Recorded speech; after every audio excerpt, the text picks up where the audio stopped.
At 11:42 on the morning of May 1st, 1943, Staff Sergeant Maynard Smith cranked open the armored hatch of his ball turret and climbed into the B-17 fuselage that was already on fire.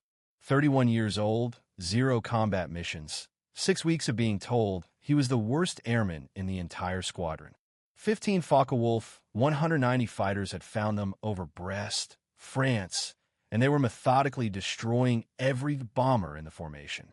This was the spring of 1943, and the 8th Air Force was learning a brutal lesson over occupied Europe. The average B-17 crew had a 50% chance of surviving their 25-mission tour. Some bomb groups were losing that many in a single month. The submarine pens at St. Nazaire had earned a nickname among American air crews. They called it Flak City. On this particular mission, 78 flying fortresses had taken off from England that morning. Only 29 would drop their bombs on target. 7 would never come home. 75 young Americans would be listed as killed or missing before sunset. Staff Sergeant Smith was supposed to be one of those statistics. Everyone at Thule Airfield expected it, not because the mission was dangerous. Every mission was dangerous. They expected it because Maynard Smith was, by universal agreement, the most useless soldier in the 306 bomb group. The nickname came first, Snuffy. Like the lazy, scheming hillbilly from the comic strips, it fit perfectly. Smith was 31 in an army of 20-year-olds. He resented taking orders from men a decade younger than himself. He had joined the Army Air Forces for one reason only. A judge in Michigan had given him choice: jail for unpaid child support or military service. Smith chose the uniform, but he never chose to be a soldier. At Thule, he became legendary for all the wrong reasons. He slept through briefings. He argued with officers. He lectured other airmen on philosophy and politics until they walked away. His personnel file grew thick with disciplinary actions. The men of the 423rd Bombardment Squadron had a simple policy regarding Staff Sergeant Maynard Smith. Nobody wanted to fly with him. For 6 weeks, Smith sat on the ground while other crews flew mission after mission. Pilots specifically requested that he not be assigned to their aircraft. When a crew needed a replacement ball turret gunner, they asked for anyone else. The ball turret was the most claustrophobic position on the B-17. A plexiglass and steel sphere hanging beneath the fuselage, barely large enough for a small man to curl into a fetal position. 2.50 caliber machine guns, a computing gun sight, and nothing between the gunner and 30,000 feet of empty air except a few inches of aluminum and glass. Smith was short, 5 feet 4 inches. Physically, he was perfect for the position. In every other way, he was considered a liability. The men who had to trust their lives to their crewmates did not trust Maynard Smith. On the morning of May 1st, that changed. A crew was short one gunner. There were no other replacements available. For the first time in 6 weeks, Staff Sergeant Smith climbed into a B-17. The aircraft was piloted by Captain Lewis Johnson, a veteran completing his 25th and final mission. After today, Johnson was going home. He had survived the most dangerous assignment in the American military. One more mission stood between him and the safety of the United States. Smith had no idea what combat looked like. He had trained on fixed targets. He had memorized procedures, but he had never seen a German fighter diving at him with cannons blazing. He had never watched a B-17 explode in midair. He had never smelled burning flesh at 25,000 feet. He was about to learn all of it in a single afternoon. If you want to see how Smith's first mission turned out, please hit that like button. It helps us share these forgotten stories with more viewers. Subscribe if you haven't already. Back to Smith. The formation crossed the French coast on the return flight. The navigator made a fatal error. He mistook the Brittany Peninsula for the southern coast of England. Captain Johnson began descending through the clouds, believing they were almost home. They broke through the cloud cover at 2,000 feet. Directly below them was the heavily fortified city of Brest. The anti-aircraft guns opened fire immediately. Then the fighters came. Focke-Wulf 190s, 15 to 20 of them. The B-17 shuddered as cannon shells ripped through the fuselage. The left wing fuel tank ruptured. Aviation gasoline poured into the radio compartment and ignited.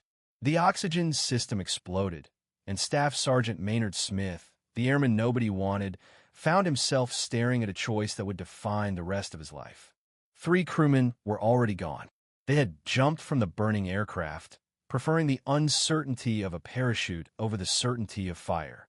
The tail gunner was wounded and trapped. The waist was an inferno. Every instinct said to follow the others out the door. Smith looked at the flames. He looked at the emergency exit. Then he started moving toward the fire. The interior of a B-17 waist section measured roughly 14 feet long and 6 feet wide. In normal conditions, it was cramped but functional. 2 waist gunners stood at open windows on either side, manning .50 caliber machine guns on flexible mounts.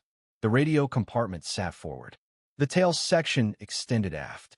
A narrow crawlway connected the waist to the ball turret below. None of those conditions were normal anymore. Aviation gasoline burns at temperatures exceeding 1,000 degrees Fahrenheit. When the fuel tank ruptured above the radio compartment, the liquid sprayed across equipment, ammunition boxes, and the thin aluminum skin of the aircraft. The fire spread in seconds. Flames climbed the walls. Smoke filled the confined space with toxic fumes. The temperature inside the waist section began rising toward levels that would melt human skin on contact. Smith had no firefighting equipment. The B-17 carried small extinguishers, but they were designed for electrical fires, not burning aviation fuel. The standard procedure for an uncontrollable aircraft fire was simple. Get out. Every airman knew the mathematics of survival. A burning bomber at 2,000 feet gave a crew perhaps 90 seconds to evacuate before structural failure. Parachutes worked. Staying aboard a burning aircraft did not. 3 men had already made that calculation. The radio operator, Technical Sergeant Henry Bean, Waist Gunner Staff Sergeant Robert Folliard, Waist Gunner Staff Sergeant Joseph Bucasek. They had gone out the door into the sky over occupied France. Their parachutes opened. German soldiers watched them descend. None of the 3 would survive the day. Smith did not know their fate. He only knew that the fire was spreading and the tail gunner was still aboard. Sergeant Roy Gibson had taken shrapnel wounds during the initial fighter attack. He was trapped in the tail section, unable to move forward through the flames. If the fire reached the tail, Gibson would burn alive. If the fire reached the oxygen tanks, the entire aircraft would explode. If the fire weakened the fuselage structure, the B-17 would break apart in flight. Smith grabbed the first thing he could find, a blanket. He beat at the flames with it until the blanket caught fire, and he had to throw it away. He found a piece of canvas and tried again. Same result. The gasoline-fed fire was too hot, too fast, spreading across too wide an area. The ammunition began cooking off. .50 caliber rounds stacked in metal boxes along the waist section walls. As the temperature rose, the brass casings expanded. The powder charges ignited. Bullets began firing in random directions, ricocheting off the interior surfaces of the aircraft. Smith was now fighting a fire while live ammunition exploded around him. He made a decision that violated every safety protocol in the Army Air Force's manual. The .50 caliber rounds were feeding the chaos. Every box that cooked off created new shrapnel, new fires, new dangers. Smith began picking up the ammunition boxes with his bare hands. The metal was hot enough to sear flesh. He carried them to the waist gun windows and threw them out of the aircraft. Box after box, his hands blistered. The skin cracked and bled. He kept working. Between ammunition runs, he returned to fighting the fire. He had discovered that the only liquid available was the relief tube. The crew urinated into a funnel connected to a tube that vented outside the aircraft. Smith disconnected the tube and used the contents to douse the flames. When that ran out, he found a fire extinguisher and emptied it. When that ran out, he urinated directly on the burning surfaces. The Focke-Wulfs had not finished. German fighter pilots could see the smoke trailing from the crippled bomber. They knew a damaged aircraft was an easy kill. They came in for repeated attack runs, cannon shells punching through the aluminum skin, adding new holes to a fuselage already perforated by flak and fire. Each pass forced Smith to abandon firefighting and man the waist guns. He had never fired at an enemy aircraft. His training had involved stationary targets and classroom instruction. Now he was swinging a .50 caliber machine gun at fighters, diving past at over 300 miles per hour, squeezing the trigger in short bursts, trying to fill the air with enough lead to discourage another attack. Then he went back to the fire, then back to the guns, then back to the fire. For 90 minutes, Staff Sergeant Maynard Smith performed a one-man firefighting and defensive operation that should have been physically impossible. The man who had spent 6 weeks being told he was worthless was now the only thing standing between 6 surviving crewmen and certain death. Captain Johnson fought to keep the aircraft airborne. The controls were damaged. Several vital cables had been severed by cannon fire. The aircraft wanted to dive, to roll, to do anything except fly straight and level. Johnson wrestled with the yoke, coaxing every possible mile out of a machine that was dying around him. They needed to reach England. They needed to find an airfield. They needed to land before the fuselage burned through completely. Behind him, in the smoke and flame and chaos of the waist section, Smith had finally gained the upper hand. The fire was dying. The ammunition was gone. The tail gunner was still alive. But the English coast was still miles away, and the B-17 was held together by little more than faith and aluminum fragments. The English Channel stretched below them like a gray metal plate, cold, flat, unforgiving. A B-17 that went down in those waters gave its crew approximately 4 minutes before hypothermia set in. Rescue was possible, but unlikely. The Channel had already swallowed hundreds of American airmen in the first months of 1943. Captain Johnson could see the fuel gauges dropping. The ruptured tank had dumped most of their reserve over France. What remained was barely enough to reach the English coast. Maybe if the headwind stayed light, if the remaining engines held together, if the fire-weakened fuselage did not tear itself apart from the aerodynamic stresses of flight. Behind him, Smith had won his battle. The flames were out. Charred metal and melted wiring covered the waist section floor. The smell of burned rubber and aviation fuel saturated every surface. But the fire was dead, killed by 90 minutes of desperate improvisation by a man who had never been trained for anything like this. Smith crawled aft to check on the tail gunner. Sergeant Roy Gibson was conscious but badly wounded. Shrapnel had torn through his legs and torso during the initial fighter attack. He had been trapped in the tail section throughout the fire, unable to move forward, unable to help, able only to wait and hope that the flames would not reach him. Smith administered first aid with the aircraft's emergency kit. He bandaged the wounds as best he could. He made Gibson as comfortable as possible in the cramped tail compartment. Then he returned to the waist section and manned the guns again, watching for any German fighters that might have followed them over the channel. None came. The Focke-Wulfs had turned back at the French coast, unwilling to venture over open water where British Spitfires patrolled. The crippled B-17 limped toward England alone, trailing smoke from a dozen holes in its aluminum skin. The coast of Cornwall appeared through the haze. Johnson began looking for any flat surface long enough to land a 4-engine bomber. The normal procedure would be to return to Focke, their home base in Bedfordshire. That was impossible. The aircraft would never survive another 200 miles of flight. They needed to land immediately. RAF Predanak sat on the southwestern tip of England, a grass airfield originally built for coastal defense fighters. The runway was short by B-17 standards. The facilities were minimal, but it was flat and it was close, and it was their only option. Johnson lined up his approach. The landing gear extended.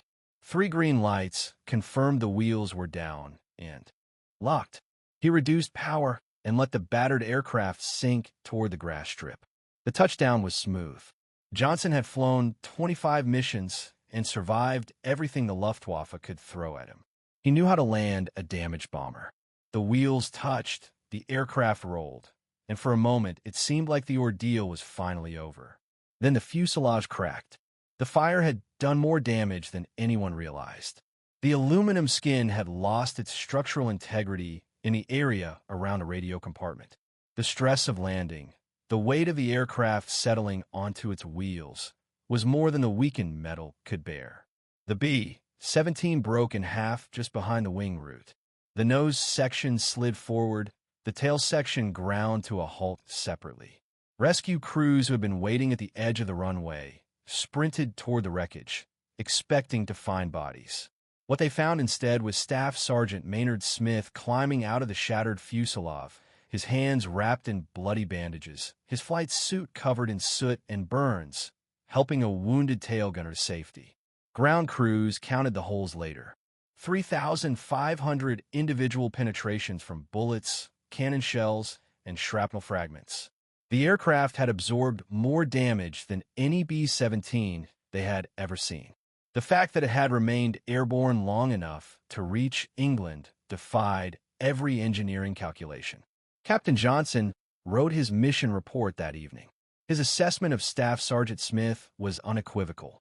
The ball turret gunner's actions were solely responsible for the safe return of the aircraft and the lives of everyone aboard. Johnson recommended Smith for the Medal of Honor. The recommendation went up the chain of command. Within days, a correspondent from Stars and Stripes newspaper arrived at Focke to interview the unlikely hero. His name was Andy Rooney, 23 years old, a young journalist who would later become one of the most famous broadcasters in American television history. Rooney found Smith in the barracks, the sergeant with the burned hands and the disciplinary record and the reputation as the worst airman in the squadron. Rooney listened to the story. He took notes.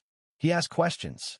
Then he wrote an article that would make Maynard Smith famous across 2 continents. The story hit the newspapers within a week. The Army Air Forces had been looking for heroes.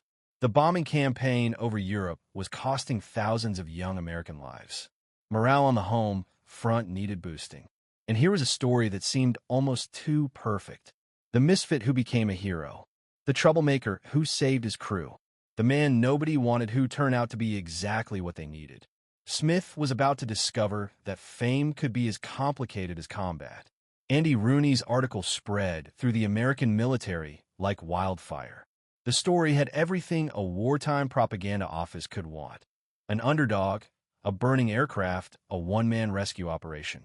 Within days of publication, Staff Sergeant Maynard Smith was the most famous enlisted airman in the European theater of operations. The Army Air Force's public relations machine activated immediately. Photographers arrived at Focke to capture images of the hero. Smith posed beside B-17s. He demonstrated the ball turret for cameras. He stood with officers who had barely spoken to him a week earlier.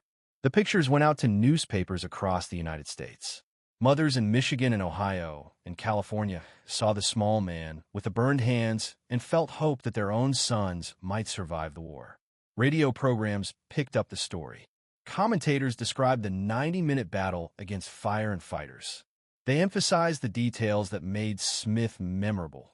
The man nobody wanted, the first combat mission, the aircraft that broke in half on landing.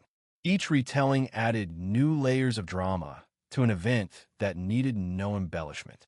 Smith received mail, thousands of letters from strangers. Women proposed marriage. Children asked for autographs. Veterans of the First World War wrote to congratulate him. The postal clerks at Focke had never processed so much correspondence for a single enlisted man.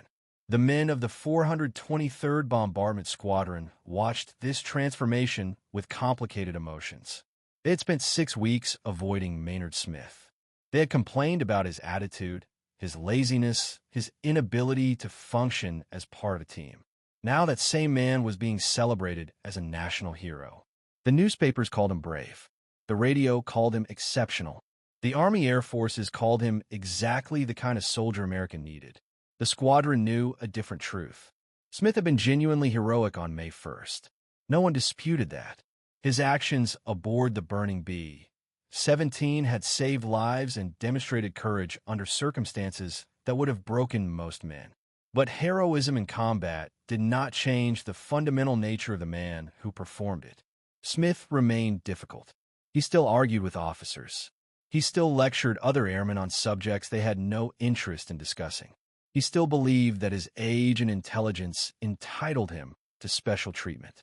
The only difference now was that he had a Medal of Honor recommendation supporting his sense of superiority. The attention went to his head almost immediately. Smith began signing autographs with a new signature. Sergeant Maynard Smith, CMH. The Congressional Medal of Honor he had not yet received. He told and retold the story of May 1st to anyone who would listen, and the story grew larger with each telling. Details shifted. Emphasis changed.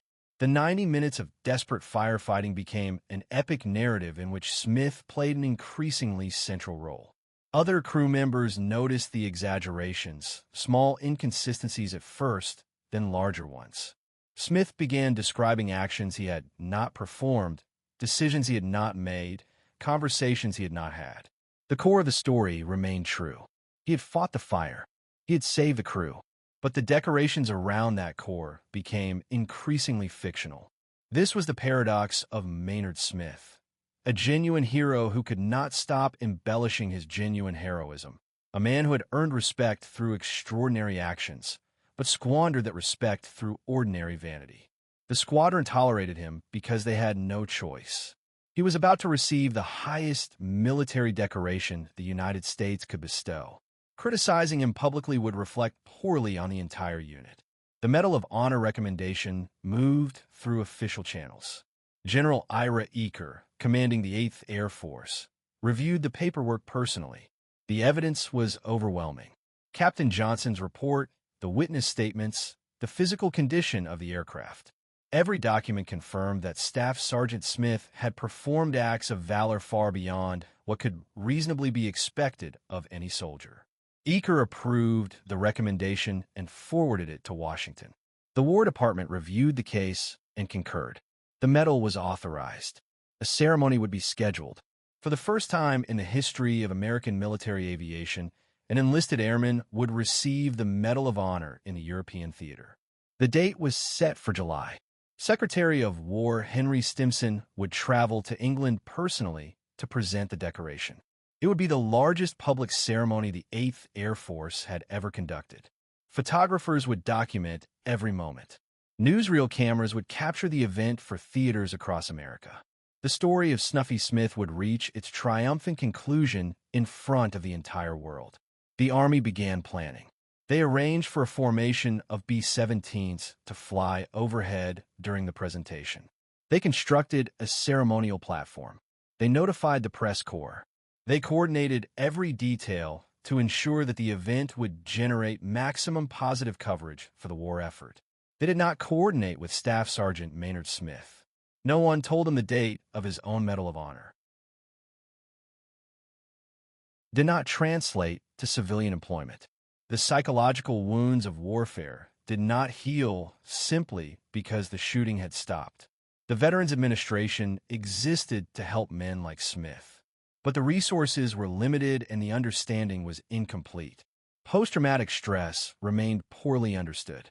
The men who jumped at loud noises, who could not sleep without nightmares, who found themselves unable to connect with families who had not shared their experiences. These men were expected to simply adjust. Many could not. Smith coped in his own way. He talked about the war constantly. He told the story of May 1st to anyone who would listen and to many who would not. The tale grew more elaborate over the years. Details were added. His role expanded. By the 1970s, Smith's version of events had him personally flying the damaged B-17 back to England, a feat that had actually been performed by a different airman on a different mission. Veterans who knew the truth said nothing publicly. The code of military brotherhood protected even difficult men from outside criticism. Smith was one of them regardless of his flaws. The Medal of Honor he wore represented something larger than any individual. To attack his credibility was to attack the credibility of every man who had served. The embellishments bothered some historians. The documented record of May 1st was remarkable enough without fictional additions. Smith had genuinely fought a fire for 90 minutes. He had genuinely thrown burning ammunition out of a moving aircraft. He had genuinely saved the lives of 6 crew members. These facts required no enhancement. But Smith could not leave the story alone. Each retelling added new layers. Each interview introduced new elements. The man who had performed one afternoon of authentic heroism spent decades constructing an expanded mythology around that single event. Perhaps this was understandable. The 90 minutes over Brest had been the high point of his entire existence. Everything before had been failure. Everything after would be struggle.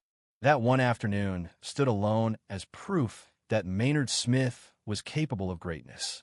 He clung to it because he had nothing else. The years passed. Smith grew older. The other veterans of the 306 Bomb Group held reunions and shared memories. Some had prospered after the war. Others had struggled. All of them carried pieces of their experience that could never be fully communicated to anyone who had not been there. Smith attended some of these gatherings. He was tolerated rather than welcomed. The men remembered who he had been at Thule. They remembered the disciplinary problems, the arrogance, the kitchen police duty on the morning of his medal ceremony. They also remembered May 1st. The two memories existed in uncomfortable proximity. In 1979, Smith gave his final major interview. A military magazine called Sergeants published his account of the mission. The story had reached its most elaborate form. Smith described actions he could not have performed, conversations he could not have had, a version of events that bore only partial resemblance to the documented record. Nobody corrected him. He was 68 years old. The Medal of Honor still hung from his ribbon. Whatever distortions had accumulated over 36 years, the core truth remained. He had been a hero once. That would have to be enough. The Medal of Honor has been awarded approximately 3,500 times in American military history. Each recipient represents an act of valor so extraordinary that it stands apart from the millions of individual moments of courage that occur in every war. The standard is deliberately extreme. The decoration is reserved for those who risk their lives above and beyond any reasonable expectation of duty. Staff Sergeant Maynard Smith met that standard on May 1st, 1943. Whatever complications followed, whatever failures accumulated, the 90 minutes over Brest satisfied the most rigorous criteria the American military possessed. He had been one man against fire and fighters and the reasonable certainty of death. He had chosen to stay when leaving was easier. He had saved lives that would otherwise have been lost. The historical record places Smith in a specific context. He was the first enlisted airman to receive the Medal of Honor in the European theater. Only two others would join him before the war ended. Technical Sergeant Forrest Vossler earned his medal in December of 1943 for similar actions aboard a burning B-17 over Bremen. Staff Sergeant Archibald Matthews received his posthumously for staying at the controls of a crippled bomber long enough for his crew to bail out. 3 enlisted men, 3 medals of honor. Thousands of other airmen who performed acts of courage that went unrecognized. The mathematics of recognition were brutal. The 8th Air Force flew hundreds of thousands of individual combat sorties. Each sortie placed 10 men in danger. Each mission produced countless moments of bravery, sacrifice, and determination. The vast majority of these moments were never recorded. Men died heroically in aircraft that simply disappeared. Crews fought fires and wounds and mechanical failures over hostile territory, and no one survived to document what they had done. Smith was lucky. His aircraft made it back. His pilot wrote a report. A journalist happened to be looking for stories. The machinery of recognition activated around him because the circumstances aligned. Other men performed equivalent acts and received nothing. The randomness of survival determined whose heroism would be remembered. This is not to diminish what Smith accomplished. The Medal of Honor was earned, not given. But the broader truth of aerial combat in 1943 was that heroism was common and recognition was rare. The men who flew B-17s into German airspace accepted the probability of death every time they climbed aboard. They did not expect medals. They expected only to do their duty and, if fortune favored them, to survive. Smith lived 4 more decades after his discharge. He moved to Florida in his later years, settling in the Tampa Bay area where the warm climate suited his aging body. The Medal of Honor opened occasional doors. He attended ceremonies. He spoke at veterans events. He remained, until the end, a man defined by 90 minutes that had occurred when he was 31 years old. His health declined gradually. The accumulated stresses of age and hard living took their toll. The burned hands that had thrown ammunition boxes through the waste gun windows developed arthritis. The lungs that had inhaled smoke and fumes over Brest grew weaker. The body that had performed impossible physical feats in 1943 became an ordinary elderly frame in 1984. Maynard Harrison Smith died on May 11th, 1984 in St. Petersburg, Florida. He was 72 years old. Heart failure was listed as the cause. He had outlived most of the men who had flown with him and most of the men who had refused to fly with him. The Army honored his passing despite the complicated history. Medal of Honor recipients are entitled to burial at Arlington National Cemetery regardless of their subsequent service record. The demotion did not matter. The disciplinary file did not matter. The only thing that mattered was the blue ribbon with the white stars and the gold medal that hung from it. Smith was laid to rest among the rows of white headstones that marked the final resting place of American military dead. Generals lie near privates. Heroes lie near ordinary soldiers. The democracy of death erases the distinctions that seem so important in life. His grave marker identifies him simply: name, rank, dates of service, Medal of Honor. The stone says nothing about kitchen police duty or disciplinary problems or embellished interviews. It says nothing about the marriages that failed or the jobs that did not last. It records only the essential fact. This man served. This man was honored. This man rests here. The question that remains is how to remember him. The easy narrative wants heroes to be heroic in all things. It wants courage in combat to reflect courage and character. It wants the man who saves lives to be worthy of admiration in every aspect of his existence. Maynard Smith refused to fit that narrative. He was difficult before the war, during the war, and after the war. He was heroic for 90 minutes and problematic for 72 years. He earned the nation's highest honor and the nation's frustration in equal measure. Perhaps that complexity is the most honest legacy he could leave. The 306th Bomb Group completed 342 combat missions before the war ended. They dropped over 22,000 tons of bombs on targets across occupied Europe. 171 of their aircraft were lost in action. The men who flew from Focke-Wulf paid a price measured in thousands of individual lives, each one representing a family that received a telegram beginning with words no parent or wife ever wanted to read. The group earned a reputation as one of the most experienced units in the 8th Air Force. They were first over Germany in January of 1943. They flew the dangerous early missions when fighter escort was limited and losses were catastrophic. They adapted, survived, and continued flying until there was nothing left to bomb. Maynard Smith's story became part of that larger history. The 306 Bomb Group Association preserved the records of every mission, every crew, every aircraft that flew from the grass runways of Focke-Wulf. Smith appears in those records exactly as he was, a difficult man who did an extraordinary thing, a hero who could not escape his own limitations. The National Museum of the Mighty 8th Air Force stands in Pooler, Georgia, outside Savannah. The museum preserves the history of the air campaign over Europe through artifacts, documents, and personal testimonies. Visitors can walk through a restored B-17 and understand the cramped spaces where young men fought and died. They can read the names of the fallen on memorial walls. They can learn about men like Smith who earned recognition and men who earned none. The ball turret hangs beneath the aircraft like a glass and steel egg. Museum guides explain how a small man would curl into the fetal position inside that sphere, rotating with the turret as he tracked enemy fighters through his gun sight. They describe the isolation of the position, the vulnerability, the absolute dependence on the crew above to crank the turret back into position if electrical power failed. Smith's turret lost power over Brest.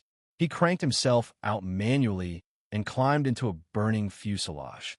That detail alone captures something essential about aerial combat in 1943. Technology failed constantly. Survival depended on human improvisation. The men who lived were often the men who refused to accept that the situation was hopeless. The airfield at Focke-Wulf still exists. The runways have been converted to other uses. The buildings where Smiths slept and ate and caused disciplinary problems have been demolished or repurposed, but the land remembers. Markers identify the site as a former American bomber base. Visitors from the United States occasionally make pilgrimages to stand where their fathers and grandfathers once stood. The English countryside absorbed enormous quantities of American blood during the Second World War. Young men from Michigan and Texas and California flew over those green fields on their way to Germany. Many never returned. The ones who did carried memories that would last the rest of their lives. Focke was one of dozens of such bases scattered across eastern England. Each one has its own history of courage and loss. Smith's Medal of Honor remains part of the historical record. The citation describes his actions in official language stripped of emotion: fighting fires, administering first aid, manning guns, throwing burning ammunition overboard. The bureaucratic prose cannot capture what it felt like to stand in a burning aircraft with German fighters attacking and 3 crew members already gone. It can only document that these things happened. The man himself defies simple categorization. He was not a natural hero. He was not even a competent soldier by most measures.